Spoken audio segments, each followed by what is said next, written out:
ఏం చేయడానికి వెళ్ళారట? వై? అసలు మీకు ప్రార్థన అక్కర్లేదు కదా బోధకుడా. ఒకటి. రెండు, యాయీరు సమాజ మందిరపు అధికారి, వాళ్ళ అమ్మాయి చచ్చిపోయింది. వాళ్ళ ఇంటికి వెళ్ళాడు ప్రభు, చేయి పట్టుకున్నాడు, ఏమన్నాడు? అంతే. అంతేగాని 7 గంటల సేపు అందరూ బయటికి వెళ్ళిపోండి, అందరూ బయటికి వెళ్ళిపోండి, పెద్దాయన రా, నువ్వు నేను చేతులు బట్టి ప్రార్థన చేద్దాం అన్నాడు. నథింగ్. లాజరు, యేసుప్రభు 5 లేపాడు చచ్చినవాళ్ళు, 5 లేపారు చచ్చినవాళ్ళు. లాజరు అయితే మనోడైతే ఏకంగా లాజరు చనిపోయి 4 రోజులు దాటిపోయింది. 4 రోజుల తర్వాత వచ్చారు. వచ్చి మనం తీయమన్నాడు, తీశారు. లాజరు బయటికి రా. వచ్చాడు, పుష్కుమని వచ్చాడు బయటికి. ఎలాగా? పుష్కుమని వచ్చాడు. అంతేగాని ఆ సమాధి ముందు మోకాళ్ళ మీద ఉండి, బాబు బూడిద పట్టరా, బాబు నిమ్మకాయ నీళ్ళు పట్టరా, బాబు యాప్మాండ్లు పట్టరా అని ఏమైనా కేకలేసారా? ఇప్పుడు మిమ్మల్ని అడుగుతున్నా, యేసు ప్రభువుకి ప్రార్థన అవసరమా? యేసు ప్రభువుకి ప్రార్థన అవసరమా? లేదు. మరి ప్రార్థన చేయుటకు కొండ మీదకి వెళ్ళాడు. ఎవరి కోసం ప్రార్థన? అదే చెప్తున్నా, ఆయన మధ్యవర్తి. రోమాపత్రిక 8వ అధ్యాయం 34. రోమాపత్రిక 8:34. శిక్ష విధించువాడెవడు?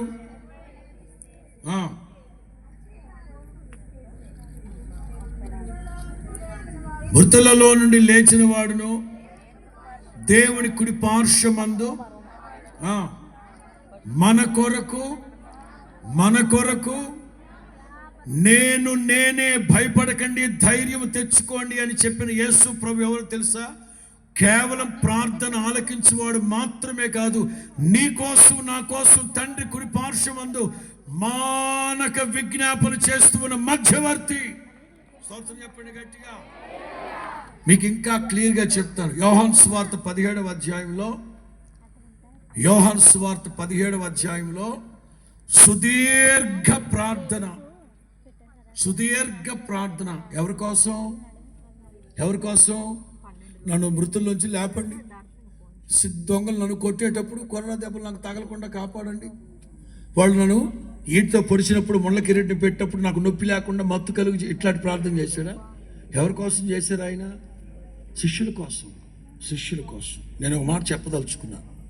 దైవ జనాంగమా, నీకోసం నువ్వు చేసుకునే ప్రార్థన ఒకవేళ దేవుడు వినకపోయినా, మీకోసం సేవకులు చేసే ప్రార్థన దేవుడు వినకపోయినా, నీకోసం నా కోసం మనందరి కోసం సర్వ మానవాళి రక్షణ కొరకు తండ్రి కుడిపార్శ్వమతి విజ్ఞాపన చేస్తున్న ఆ మధ్యవర్తి ప్రార్థన నా తండ్రి ఆలకించి మనల్ని రక్షించును కాక. హల్లెలూయా. శిష్యులు పంపించేశాడు. వాళ్ళ కోసమే ప్రార్థన చేయడానికి కొండ మీదకి వెళ్ళాడు ఆయన. కొన్ని సందర్భాల్లో మనకు అర్థం కాక ప్రభుని సరిగ్గా అర్థం చేసుకోలేకపోతున్నాం. మీ యందు దయ చూపించాలని, మిమ్మల్ని కరుణించాలని ఆయన నిలబడుకొని ఉంటాడు. మనమేమో ఆయన ఎవరి కోసం నిలబడ్డాడో మనకెందుకులే అనుకుంటాం. యెషయా గ్రంథం 30:18. యెషయా గ్రంథం 30:18.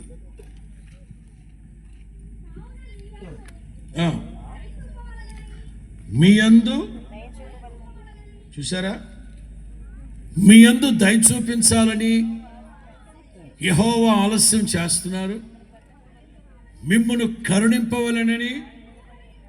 మనమేమనుకుంటాం, ఆయన ఎవరి కోసమో ఉంచొని ఉన్నాడని మనం తచ్చిట్లాడుతూ ఉంటాం, కాలు గాలి పిల్ల తిరుగుతూ ఉంటాం.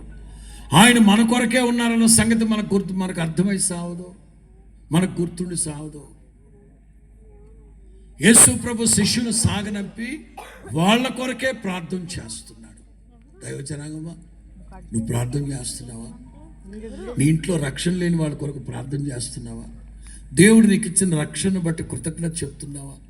నీ కుటుంబ సభ్యుల రక్త సంబంధంలో, ఇంటి పేరటలో, కులపాలలో రక్షణ లేని వారి కొరకు ప్రార్థన చేస్తున్నావా? నీ మట్టుకు నువ్వు రక్షణాన్ని పొందుకొని జక్కయ్యతో ప్రభు చెప్తారు, జక్కయ్య నేడు నీ ఇంటికి చెప్పండి. యేసు ప్రభు చూడడానికి వెళ్ళింది ఎవరు? జక్కయ్య కుటుంబం అంతా వెళ్ళారా?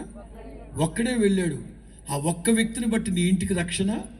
మీరు ఒక్కరే వచ్చి ఉండొచ్చు. ఈ రాత్రి విశ్వాసంతో ప్రార్థన చేసుకోండి. మీ కుటుంబానికి నా ప్రభు రక్షణ భాగ్యాన్ని దయచేయును గాక. మూడో